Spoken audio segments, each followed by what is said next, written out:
What is going on, football fans, Miami Hurricane fans, all you trolls? That means Ben out there in the chat. That was disappointing, but almost expected at this point. There's only so many times we can sit there and do that and win. Slim, what do you think? Well, first of all, I'm not taking any lip out of the Socks with Crocs crowd. Um, second of all, you're right. We've said it week after week. How long can you keep playing with fire before you get burned? And they got burned. Yeah. Yeah. And I mean, Georgia Tech, they came out with a good game plan. They ran that clock down on us, ran that clock, keep the offense off the field. That's what they did. And that's exactly what they needed to do. Kudos to their quarterback running for, I don't know, how many yards did that guy run for tonight? I don't think Haynes King had a terribly high number of rushing yards. He was still well under 100, but we were talking about this backstage. It seemed like almost a carbon copy of that 2020 North Carolina game when the edges kept just going to the inside and not setting their edge, and guys breaking to the outside every time. Mm-hmm. Yeah, it's like everything Diesel says, can't stop that jet sweep and RPO. They just keep running it to the outside, just kept doing it over and over again. And we can only go so long with these comeback wins. You can't keep doing it. We're bound to get burned, and we got burned today in Atlanta at the dump called Bobby Dodd. I'm glad I was going to go to that game. I'm really glad I didn't now. Well, and a lot of people too. I keep seeing, blame being thrown around, and there's definitely plenty to go around. But my thing with it is, you put what's on the coaches, and what's on the players.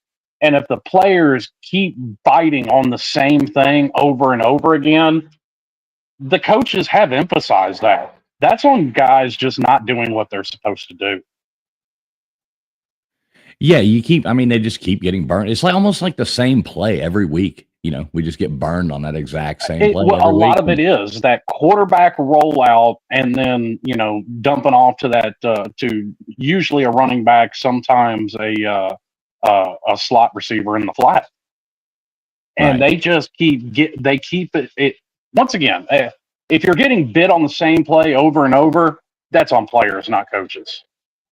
I mean, right. It is what it is, because none of us are in the rooms, but when that same play keeps coming up, the coaches are bringing it up. I mean, I guarantee you, Lance Guidry is banging his head against the wall from talking about that same play against everybody, and the guys keep getting bit on it. That's on them. Right. What's up, LW? He says, I know how it is losing to smart kids. Cheers. So you say that Rec Talk was out there on the field dancing around. Did he tear down the goalpost? No, they actually laid down the goalpost to keep anybody from tearing it down. I guess they don't have the money for another one or something. I don't know. Or is Bobby Dodd? Maybe it just fell over. I mean, it could have just collapsed on its own. Yeah, that was kind of sad.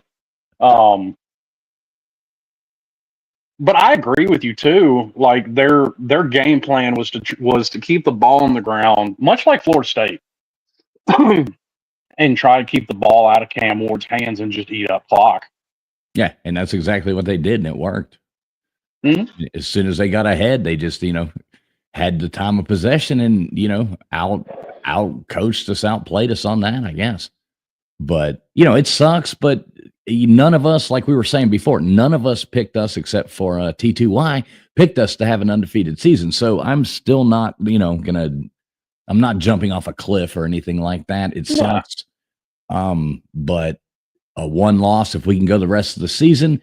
And what do we have? What do we got? Wake Forest and Syracuse? Wake Forest and Syracuse. And, to your point, okay, I mean, everybody was getting caught up with playoffs and national titles. And listen, we said it, at least some of us on here have said it every week, that, you have to worry about the game in front of you. And I'm not sure. I'm not sure if this is what I was complaining about last week. Like, and somebody brought it up earlier, and I said it a few times. I know in a group text. I've got to question some of the play calling. That's something I've got to put on the coaches. Like, what is Shannon Dawson doing? Not running the ball on 4th and a yard or less than it might have even been a little less than a yard.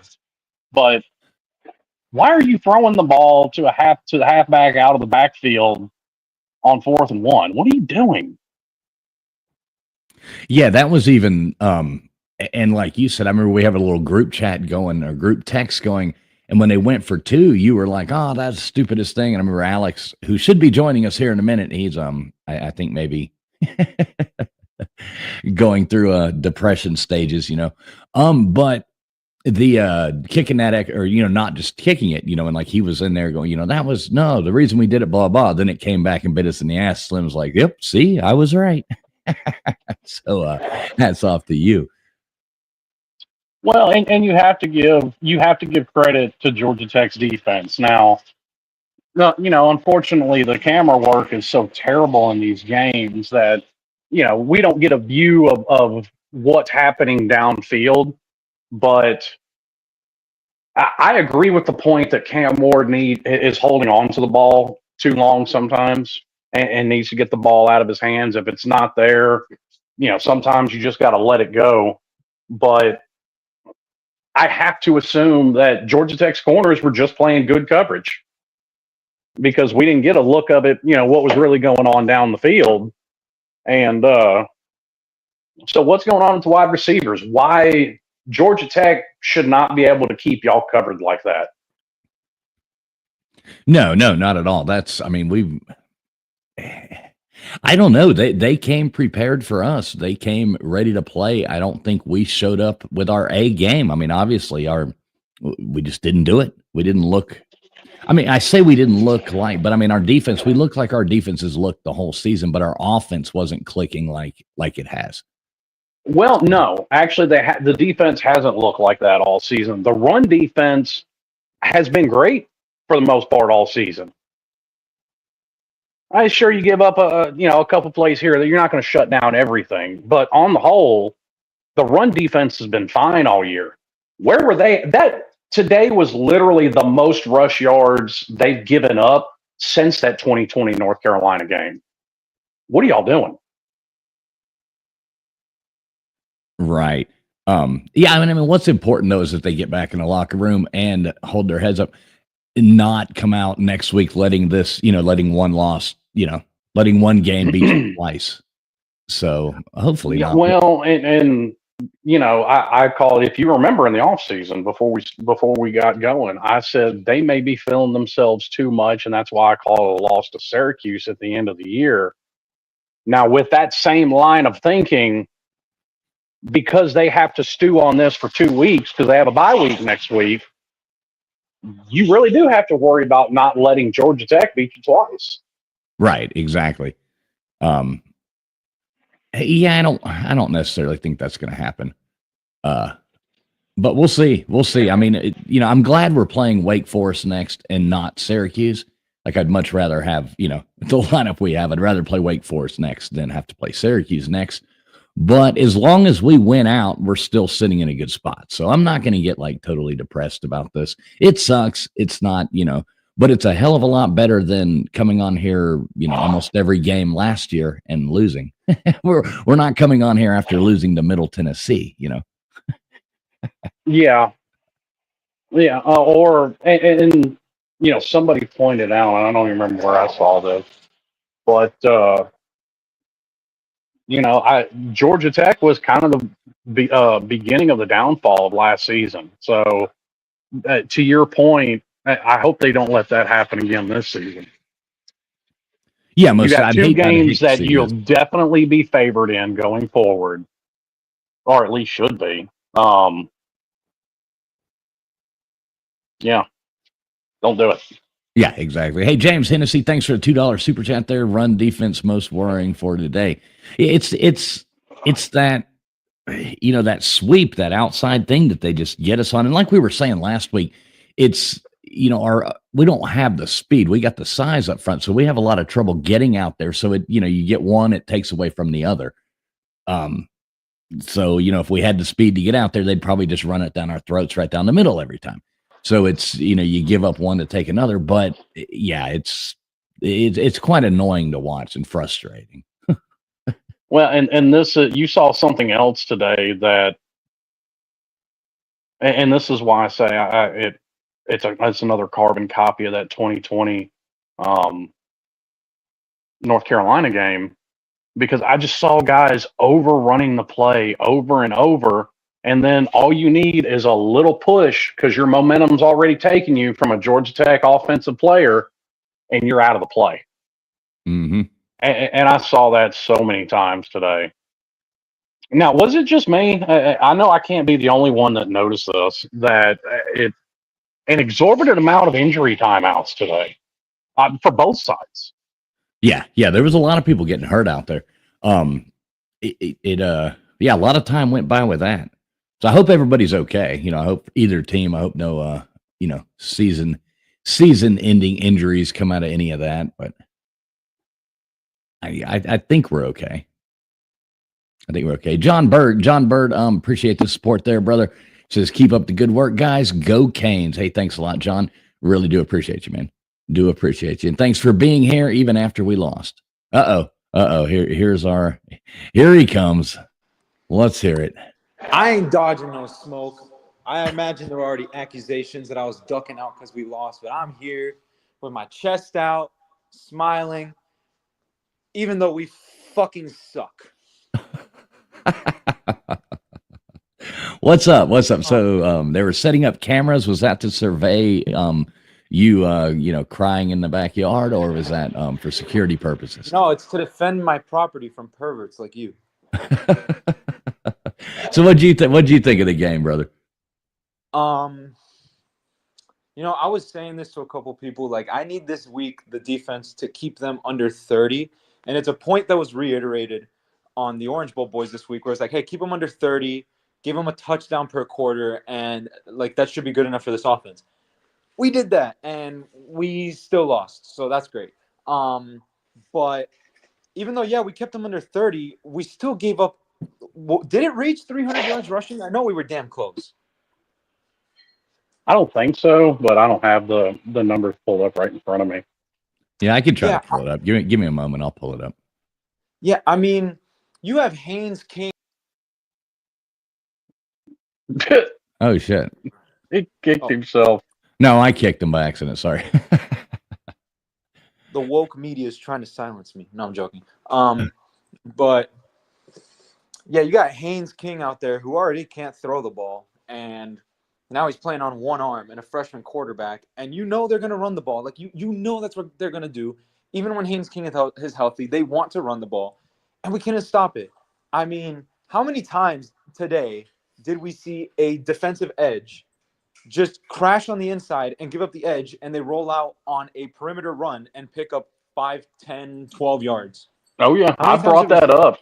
And Tyler, that's a lot of that is on Tyler Barron specifically. And then you pair that with the absolute stupidity, complete coaching negligence of some of these fourth down calls. Shannon Dawson, they were not able to stop you running all day. It's 4th and 1. You got Mark Fletcher, who's 6'2", 230, and Damian Martinez, who's 6'2", 230, 6 foot, 235. And you go with a pass, a play action pass, where you have Cam roll out to the short side of the field. What are you doing? You need a yard. And then there's other times where you give up points. They left 9 points on the field. We lost by 5. Yeah. Like, what? It's just. Well, I think Carl Davis sums it up perfectly, because I said the same thing last week. They're trying to get Cam the Heisman. Shannon Dawson did the same thing at West Virginia with Will Grier. They were campaigning to get that man the Heisman. Yeah, and that's not the trophy we're going after. You're trying to win an ACC title. You're trying When you're ranked number 4 in the country, say what you will about this defense, the goal is a national title. Like, I'm sorry. Like, yeah, say what you will about this defense and the odds that we actually win a national title, but you have to try to put yourself in the best position possible. And Georgia Tech cannot stop the run game. Every time we touched the ball, it was 5 yards minimum, with a few exceptions. It was 5 yards every time we touched the ball, at least. Yeah, so on paper, I'm looking at the stats right now. This is ridiculous. So total yards, Miami 436, Georgia Tech 370. Passing yards, Miami 348, Georgia Tech 88. Rushing yards, Miami 88, Georgia Tech 282. Yards per play, Miami 6.9, Georgia Tech 5.8. First downs, Miami 24, Georgia Tech 18. But here we go. Time of possession, Georgia Tech 34-49, Miami 25-11. And both of us only had 3 penalties. We turned the ball over 1 time. We only punted twice. They punted 5 times. I mean, on paper, it looks like a game that we would have won, but Yeah. Well, and I mean, there's a silver lining that I've been harping on all year, was the excessive amount of penalties we've gotten. And they were actually pretty good on that today. So there's a silver lining.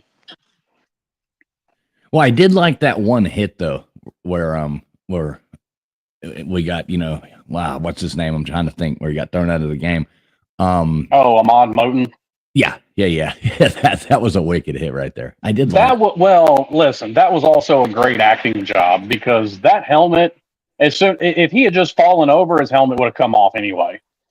Because Ruben Bain had a hold, which I love too, that ESPN showed the replay of Ruben Bain's face mask, but didn't bother to mention the hold that partially led to it. So that was great.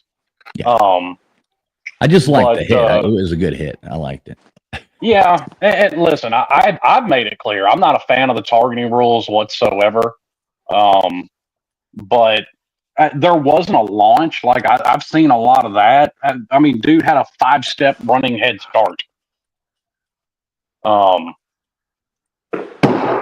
And I think it's perfectly fine to hit somebody in the chest, which is what he did, but apparently not. Right. So let's talk about this for a minute. Like Eric Smith here says, if Miami wins out, will they need help to make the ACC title game? That's what Slim and I, right before the show, we were talking about that.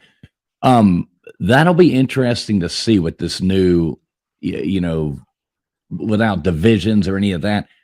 If Miami wins out, and Clemson wins out, and SMU wins out, and what about Pitt? What's Pitt's record now? Okay, so they got absolutely obliterated by SMU. Right.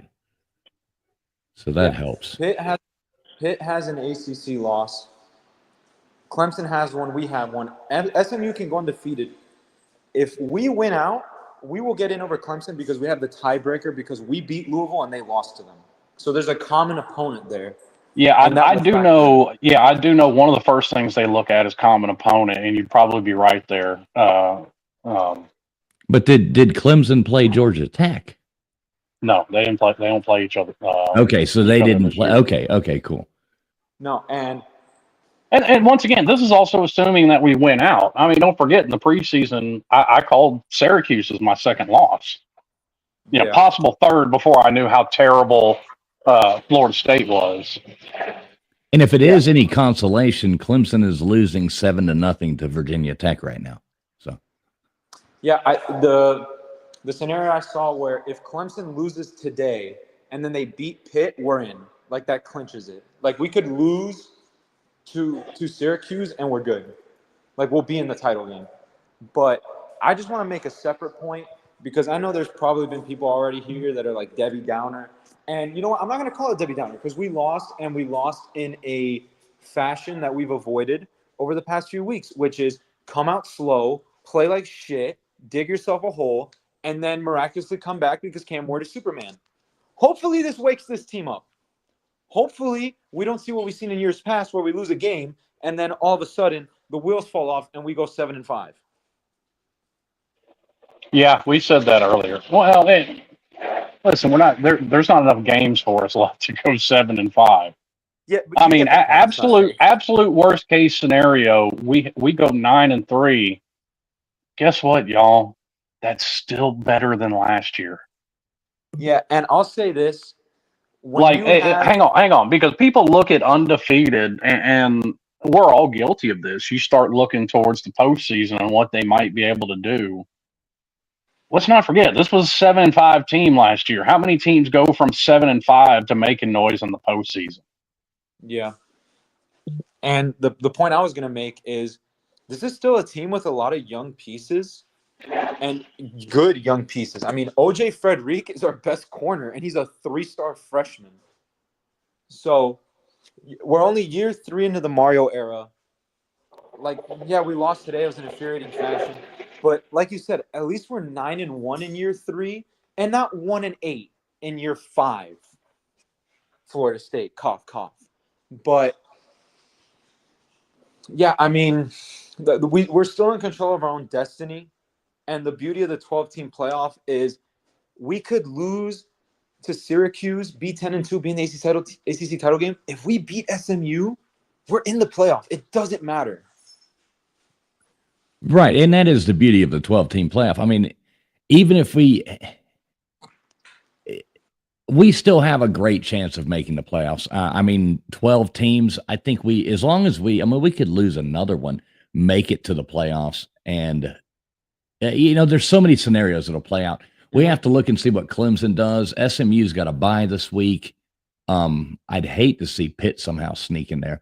But, how funny is it that we're sitting here saying SMU's like the number one team that's going to be. Like, if they come in here basically playing for free, they don't even get the money from going to those games. They're giving that up to the ACC just to be a part of the ACC. And if they go in there and win the ACC this year, I mean, it'll actually be hilarious. I'm gonna off myself. I mean, that was a really good point that was just made by Jim. Would you rather take Mario's third year or Lincoln Riley's third year? Yeah. Now, we do have our first contestant and probably winner for the Demi Downer there, Omar. In true Miami fashion, we lose a game that hurts your feels and burn the whole fucking thing to the ground. Fire them all. I mean, I'm going to be fair here. There does need to be a conversation about Guidry in the fact that like this defense just doesn't seem prepared for what's coming. And it was evident today because, like I said earlier, we knew they were going to run the ball. Okay, but Alex, I brought this point up earlier. We knew they were going to run the ball. They knew they were going to run the ball. If your edge guys don't set their edge and keep going to the interior, is that on Lance Guidry or is that on the edge guys for not setting the edge? Well, it depends on what kind of play they're running at that point because there's plays where you have the edge guys crashing in and they're just doing their job and filling their gaps on the defense. So that depends. That's something we don't know. So I'm not gonna fully put blame on the edge guys. I'm like, yes, guys weren't like sealing the edge, but we don't know if that was part of the scheme there, or we don't know. Okay, but this makes like the fourth team that's absolutely murdered us on a quarterback rollout to either a running back or a slot in the flat. I mean, like once again, how many times do you have to see it before your guys on the field pick it up? Because they're talking about it because multiple teams have killed you with it. But again, that goes back to my point where is Lance Guidry preparing them for that? That's something only Mario knows. That's something only people inside the program know. Like, we're just 3 guys that do a post-game show on Saturdays. Like, hey, now we're better than just 3 guys, 3 beautiful, 3 beautiful. Listen. We're doing a show on the internet that qualifies us as experts. Yes, exactly. We're just 3 experts doing it. But I will say something that is on the personnel on the field. Mish Powell What are you doing? What are you doing? Who are you handing that guy off to on 3rd and 18? Which, guess what? They scored a touchdown there. And they weren't in field goal range. Everyone else was on their assignment and had their guy covered. What are you doing?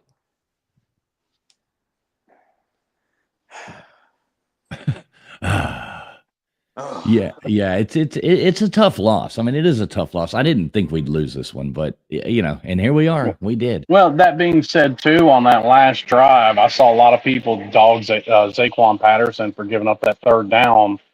I mean, we saw guys losing their footing all day, and he lost his footing on that play. Shit happened. Zaquan doesn't need to be benched because of it. He's not terrible because of it. He lost his footing on a play. It happens. But did you guys talk about Cam on that last play? Is that something that was talked about? Because him holding on to the ball too long. I mean, we've kind of harped on that every game. Not even just, but this one in particular. Not even just holding onto the ball too long, but in that play, like I watched it back 3 times. He's rolling out to his right. Arroyo's open 2 yards from the first down marker. If he dumps it off, he can pick up maybe 12, 15 yards, possibly get out of bounds. But and he pumps. He pumps towards him. Like he pumps the ball and then decides, no, let me see if there's something else downfield. Dude, you have 2 timeouts and 1.5 minutes left. You don't need that right now. Well, we've said that. Other games as well. Like he keeps, instead of taking his checkdowns, taking what the defense will give him, he wants to run around and look for the home run shot. And listen, you look great and you look like a genius when it works, and you look like a dummy when it don't. Yeah, I mean, we've said it before. It's sort of that Brett Favre thing where it's like you got to take the good with the bad. Right there, we just got to take the bad. Yeah, like, you have to. And listen, somebody I'm in a group chat with on Twitter tried bringing this up because obviously he fumbled on that last drive. The man's lost 2 fumbles on the season. Mm-hmm. Compared to the number of fumbles he had before because of terrible offensive lines, that is a drastically improved number. Yeah. I mean, it's just. I mean, is Georgia Tech the new North Carolina now? Is that our new North Carolina? No, please, for the love of God. I don't want to have to listen to Rec Talk. I mean, here's the thing, though. Like, all time, I mean, going into this game, we were tied all time with Georgia Tech. So that's it's not like we it's not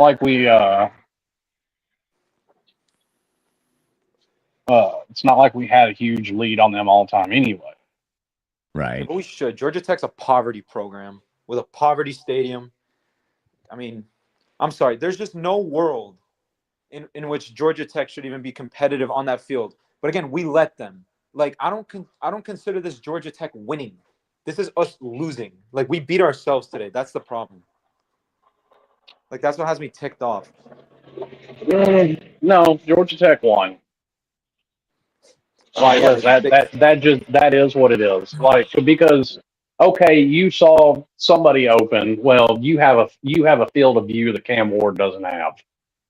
And I brought this up earlier before you came on. We all know how the camera work is, during these games. So we don't normally get a great view of the whole field to see if receivers are open. So with Cam Ward running around as much as he is, I have to assume receivers are covered because I can't see it. Yeah, I wish they would give you a better view. Yeah, so that begs the question, and I brought this up earlier, Alex. I want to get your opinion on it. Mm-hmm. Why are our receivers having trouble getting open on Georgia Tech corners? Because they shouldn't. Well, again, like, we don't get the whole view, but there was a lot of plays, specifically the Isaiah Horton one, where there was just some blatant holdings that just weren't called. And obviously, that's not every play. That's not what I'm blaming it on. But, like, I think that is also a part of it. Because how many times did we see that, like, Georgia Tech was just holding guys? Yeah, but you also listen. You have to fight through it. You have to fight off your block, and everybody knows 15 different techniques to fight off a block, you have to do it. Yeah, Yeah, eventually it's going to come back and bite you in the ass. and it did today. Yeah, I mean, it just like it sucks. It does. But the good thing is it's not like the season's over. And it doesn't feel like last year when we lost to Georgia Tech, where I think we all knew, but nobody wanted to say it, where it's like it was a season-changing moment for the bad when you lost to Georgia Tech last year, because that was the type of play that just deflates everything you built. Yeah, we made that same point earlier. Yeah. But see, I think a difference this time, or at least I hope it's going to be a difference for the better. They've got 2 weeks to sit there and stew on this because we've got a bye week next week. Yeah, this is the type of thing where it's like, let this hurt. Like, let it hurt. Let it set in. Leave that bad taste in your mouth so you remember what it was like. And so next time you come out and you're not playing with your food, because that's what we've been doing all year. We were playing with our food against Cal. We were playing with our food against Duke. And we were able to just turn it on at the snap of a finger. This week we weren't. It seemed like we were. Like, I mean, I really thought when we got that stop and got the ball back with 2 minutes, I was like, oh my God, they're going to fucking do it again. They're going to win this shit again. They're somehow going to pull magic out of their ass and do it again. Well, and here's the thing with that. It may turn out in the long run that it's probably better that you didn't, because I mean everybody knows this. You learn more lessons from a loss than you do a win. Yeah. I do want to. Anthony wanted me to read his comment a minute ago, and I'm going to go back to it. I don't know if I want to say that. I don't think I will say that Georgia Tech outcoached us. I want to say specifically Shannon Dawson outcoached himself in the fact that you're trying to get Cam the Heisman. So you end up in these situations which can be great Heisman moments and look great on a highlight reel unless you don't make them. And you're not going to make them all. Yeah. And I thought that JD Patel, he put out a video with that I was watching after the game where I think he makes a great point where this team turns it on in games when their backs are against the wall. That's an undeniable fact. Even though we lost today, we still did it. Like, the defense got that big stop. We got the touchdown to Restrepo to still make this a ball game and have an opportunity to win it with 2 minutes left. Obviously, it didn't work out. Hopefully, that carries over into the rest of the season where now this team says, okay, we've been fucking around too much. Like, we have not been doing what we need to do, and it's enough of that. Like, genuinely enough of that. Hopefully that carries over. Obviously, like, we're not in that locker room. From me, it's just wishful thinking. But, I mean, from what we've seen from this team, they do play well when they have adversity against them. And right now they do, because everyone is celebrating this. You go on social – I was on Instagram. Oh, yes, this is Georgia Tech Super Bowl, without a doubt. That's why the Georgia Tech fans on YouTube that I know are going absolutely nuts. They didn't go this nuts for beating Florida State. Not just Georgia Tech Super Bowl. A lot of people's Super Bowl. Because everyone hates us. You open social media and everyone is happy that Miami lost. Oh yeah, I mean from Georgia, and not even ACC fans.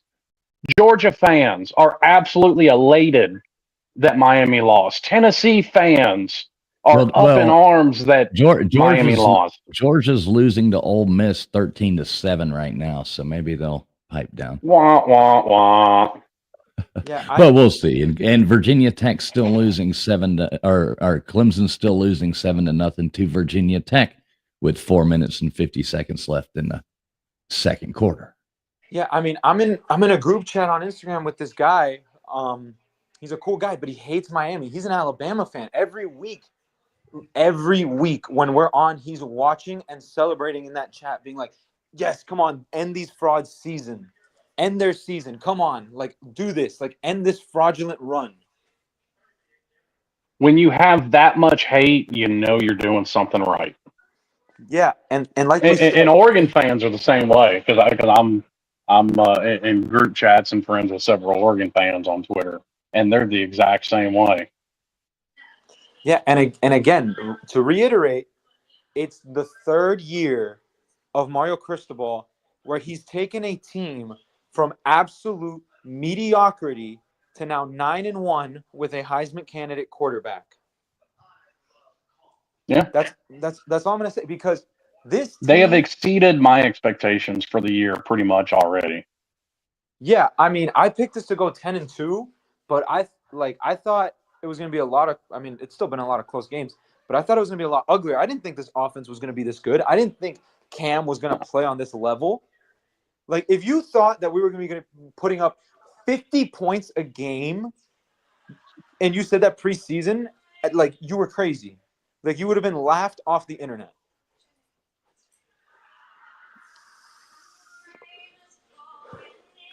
What's up, workforce? Yeah, exactly. Georgia Tech won the Super Bowl today. Yeah. They did.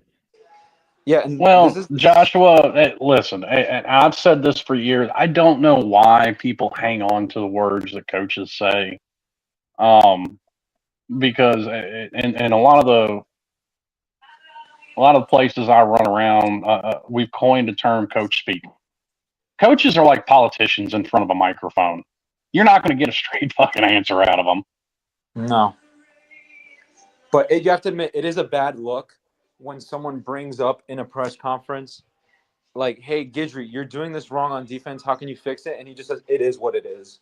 Like, you have to admit that's a bad look. Well, it depends on how you take it. Because, to my point, Guidry's not out there on the field. And I'm sure Lance Guidry is banging his head against the wall from repeating the same shit over and over because they keep giving up the same plays over and over. Yeah. Like, you can listen, it's a lot like parenting. You can do everything right. That doesn't mean that it's all going to come together on the field. I will say this. I hope DJ Pickett looks at this and realizes, like, shit, they do need me. like I can come here. Well, and listen, we're not in a Florida State situation where we have to start worrying about a recruiting class falling apart. It's one game. It's one game, and we've also, like, we're 9-1 this year. Mario had a top 10 class when we were 5-7. Yeah.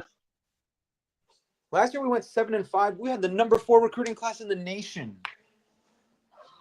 And I don't mean to come across as aloof about it, but I mean, it is what it is when it comes to this loss. I didn't expect us to be undefeated this far into the season, and we were. No, I thought we would have had 2 losses at this point in the season. Now, like I said, the problem and this is something else I don't think you were in here for. I really didn't have a problem with the secondary as much today because our front seven had really been, the backbone of the defense and had really held them up and at least kept them respectable nationally, and they failed today. Yeah, I mean, I think we saw what we've been saying for a while now, that these linebackers just don't have that sideline to sideline speed, and it was put on display today. And we saw it with Virginia Tech too, where Virginia Tech kept running those toss plays and passes out and plays out to the perimeter where they just ate up yardage. Yeah. I mean, what was it? I think it was Georgia Tech's second drive. They bled like 10 minutes off the clock. Yeah. You're playing into Georgia Tech's hands. Yeah, I mean, this was like everything that had to go right for Georgia Tech went right. This was a defense that was averaging 96 yards rushing per game. That's what they gave up. Today we gave up almost 300. The offense scored half of what they average. Yep. Like, they had everything go their way that they needed to. No, that's why I say their defense came to play. That's why I say we didn't lose the game. Georgia Tech's defense stepped up. They found something that worked. And I think Shannon Dawson played into that as well. Yeah, now we have to hope that they have set forth a model of what to do. I'm not sure that every team can do that quite like Georgia Tech did, but going forward. But once we get into the higher tier. Like when I say every team, I'm saying Wake Forest and Syracuse. But looking past that, boy, get into the playoffs and see how our style of play works. It's not going to go that far, at the way we're playing right now. No, yeah, I mean, I don't think Wake Forest is gonna. Wake Forest is awful. I'm just gonna be frank. Syracuse is not. No, that's what I was gonna say. The one that worries me is Syracuse. Like Kyle McCord might light us up. Yeah, we'll see. Hey, real quick, let me show this to you guys here. Everybody out there, I'm not sure if you realize that Mark Rogers has come out with a new book. It's over there on Amazon, and the book is called Disputed National Champions. It's college football's historical 1990s reset.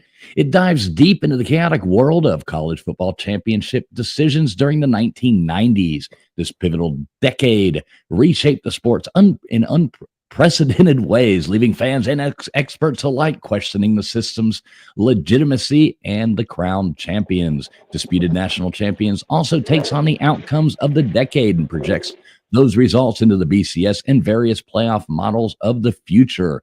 So make sure you get over there to Amazon and support Mark's new book out there. It is available on Amazon. There is the link right there where you can go and get it. So go over there to Amazon, type in Disputed National Champions, Mark Rogers, and it should come up. Go over there and order that book now.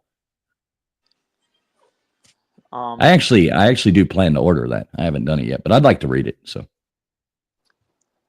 I have a question. Obviously, it doesn't matter with what we explained about controlling your own destiny. If you win the ACC, you're in the playoff anyways. But where do you think we're ranked tomorrow after this? Well, I as far as the playoff committee, I don't know, but that'll be Tuesday. Tomorrow, if the AP is consistent, they won't drop us out of the top 10 because I know two other teams right off the top of my head that were in the top 10 and lost to unranked teams and didn't drop out of the top 10. Yeah, but we're an ACC team. They have no respect for the ACC. So I really wouldn't be surprised if they stick us at like 15. Listen, I don't care. I mean, once again, it'll take care of itself if you win. No, yeah, again, I don't. That's what I was prefacing before I asked the question. Like, it doesn't matter. Like, they could drop us out of the top 25, and if we win the ACC title, like, we're gonna be the number 4 or number 3 team in the playoff and have a bye. Like, that doesn't matter. Well, I also don't take the AP very seriously because the AP poll, and I don't know why, some people want to throw out AP rankings, but then you turn around and talk about how people that vote for the Heisman don't even watch college football. Hey, McFly, the same people that vote for the AP vote for the Heisman. right. Yeah, exactly. That's a good point, Slim. That is a good point. And I see this comment here. It says, let's see. I don't know how you say that. Oh, 5 rings. Okay, I was like, what the hell does that say? I got it now. He says Miami has to win the ACC to be in the playoff. It's that simple now. I don't think it's that simple. I mean, we could still make it there and still go to the playoffs. I'm still thinking that 2 teams out of the ACC, as long as, if we win out, I think we're going to the playoffs regardless, whether we win the ACC championship or not. If we go 1 loss in our regular season, I think we will be in the playoffs. Yeah, but then if we lose the ACC title game, I don't think so. Because then if we lose the ACC title game, then you have 2 losses. I think the loser of most conference titles are going, unless you have because you have a serious possibility of a 3-loss team in the Big 12 title game against BYU, and they take another loss, they're not going to get in. But outside of like I said, a 3-loss team losing a conference title game, I think the loser of most conference title games will be in. Yeah, but my thing is we don't really have that big ranked win. You get me? Like we've had big good wins, I guess. Blowing out Florida week 1 in the swamp, that's a good win. But like, there's not really that big ranked win that would really, I don't think would be enough that the committee says like, yeah, put them in there at the 11th spot or the 10th spot, a 12-2 Miami team. You know what I mean? Like, that's my concern there. Like I said, a lot of that's going to depend on what's going on around the country, but a lot of these SEC teams are all going to play each other. So you're not like people were talking weeks ago of, oh, well, you could have 4 to 5 2-loss SEC teams. Well, that's obviously not happening. No, Georgia's struggling bad right now against Ole Miss. Ole Miss moving the ball back down the field, still 13-7. So, like if Georgia loses this game to Ole Miss, I mean it's going to be hard to. Can you check if Carson Beck has thrown any interceptions? Well, and talking about, I mean, fucking Tennessee had to go to overtime to beat Florida. Right. Yeah. Speaking of Florida, god damn, they got bitched today. Does FSU play today? I don't think they do they? I think they have a bye. But yeah, they might be on a bye. I'm probably going to end up going to that Florida FSU game, the Trash Bowl. Dude, they ought to pay you. Yeah, I mean, I got a buddy who can get me in, so it's all good.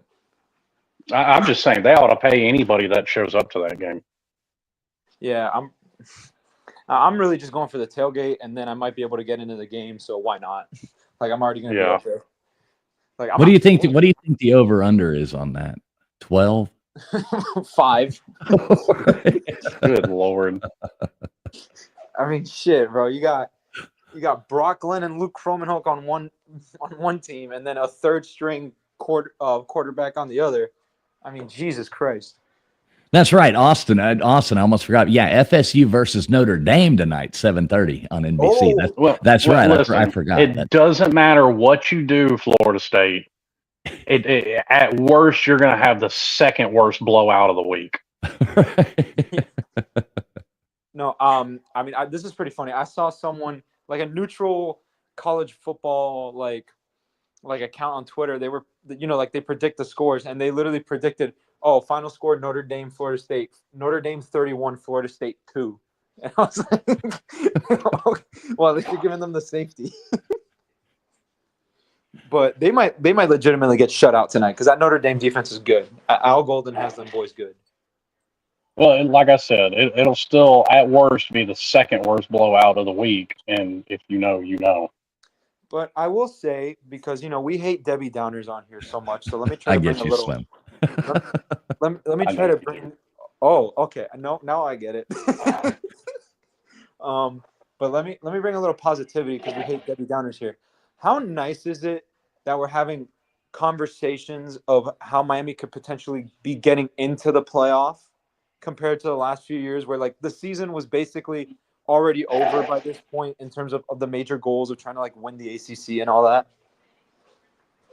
I agree. And that's why I'm just overall, I can't be that down on this because we are still exponentially better than we were in 2022. Yeah. And now I have another question. What's a worse loss? 2017 Pitt or this one? Definitely 2017 Pitt, because that took us out of, any kind of hopes of going further. I mean, this loss, like we've said, we're not out of the whole thing. We're not at all. Well, we weren't out of it after 2017 Pitt. We were out of it after we lost that ACC title game. Yeah, because remember, when we lost to Pitt, we fell to 7th, and we were playing number 3 Clemson. No, 2 or 3. They were like number 2 or 3. So whoever won that game was going to the playoff. Because if you're the number 7 team with 1 loss and you beat the number 2 or 3 team in a conference title game, like you're going to the playoff. Pretty much. But yeah, I think what's funny is they're both similar losses, where you have this undefeated Miami team ranked in the top 5 comes in on the road, and they play a team who's having a year below expectations that everyone thought, and a injured quarterback / backup quarterback. Because remember, Kenny Pickett was the starter in that game, and he was the backup quarterback. That was his first career start. And you lose in disappointing fashion to like a good coach, because Brent Pry is a good coach. You mean Brent Key? Yeah, Brent Key. Sorry, Brent Pry is the Virginia Tech clown who still doesn't admit that wasn't a catch. But he does admit to intentionally sending an extra man out on the field on that field goal, though. Yeah. Hey, Yeah, speaking of intentional penalties, doesn't that kind of lead into Mark's betting segue? Oh, that does kind of. Yeah, thanks for reminding me about that, Slim. Yeah, I will play that right now. I was going to say earlier, Mark has a lot of knowledge to write that book. He must know a little something about betting. Well, let's find out about that. College football is even more exciting with some action on the line. And the games are even better when you're cashing in. And the voice of what the hell? College football is even more exciting with some action on the line. And the games are even better when you're cashing in. And the voice of college football is the place to be to get the greatest value. Let's start with my picks. 75% against the money line, 58% against the spread. I've got a 40-year track record. In fact, in 2023, at $100 played per game, you would have netted over $9,300. And guess what? I'm just the warm-up act. Steve Merrill, our ace in the hole, show stopper from Wager Talk. 6 years with the voice of college football, over 30 years in the industry. Steve gives us analysis on all the big games, but you can't miss Steve's weekly under-the-radar pick, which went 21-5 against the spread the last 2 seasons. I repeat, 21-5 against the spread. You also get picks from some of our top analysts here at the Voice of College Football, including Steve Dace and Matt Zemek. Become a YouTube channel member or Patreon member for just $99 per month. Go to the main channel on YouTube, click join, and select the betting tier. Do the same thing on Patreon. Make 2024 a winner now. There we go. And don't worry, none of us are on that expert panel, so you don't have to take you will not get our picks. Well, actually, my record on the Pigskin Pete ACC show, my record's there pretty good. What's up, Kyle? Don't be heartbroken, Kyle. At least it happened now. It was bound to happen. At least it happened now. So a team that knows how to lose, you got to know how to lose to know how to win. So, let's find out. Oh, Kyle was in Bobby Dodd. Poor fella. Oh, Kyle. Oh, man. Sorry to hear that, Kyle. Well, Kyle, never let a football team or a woman break your heart. Be strong. I mean, listen, if I'm just being completely honest, I know there's some younger folks in this chat, but I know there's some folks that aren't. There have been way worse losses over the past 20 years than this one. There's been way worse losses over the past 5 years than this one. This was not Middle Tennessee. No, it wasn't. Yeah, if I can survive that, I can survive losing on the road to Virginia Tech, where that loss drops us to 9-1. I'll be fine. Yeah, well, Ole Miss just went up 16-7 on Georgia with 2 minutes and some change in the second. Well, yeah, and I get it, Kyle, and everybody wants to go undefeated, but not. I mean, typically, in most seasons, even the national title winner doesn't. I mean, just ask Florida fans; they've never seen an undefeated season ever. You could have a 130-year-old Florida fan; he's never seen an undefeated season. Loser. And Kyle, the biggest disappointment for you is that you're not at the varsity right now. You're at Subway. You could have gone to the varsity, and then you would have had to stop about 10 times on your way home back to Alabama. So you got that going for you. Oh gosh. Well, guys, you got any other feedback on next week? We've been on here almost an hour, and it's just not as much fun when we lose. But Well, no, to that point, I kind of hope they let this marinate over the next week. and it refocuses both the offense and the defense. Yeah, I mean, we've seen it before where sometimes you just need to lose. Well, and listen, not all of this, and we try and blame this, blame that, and this is something we've harped on too. Like the roster still isn't where we want it yet. It's obviously not where Mario wants it because he's flat out said so. Yeah, But it's not particularly where I want it either.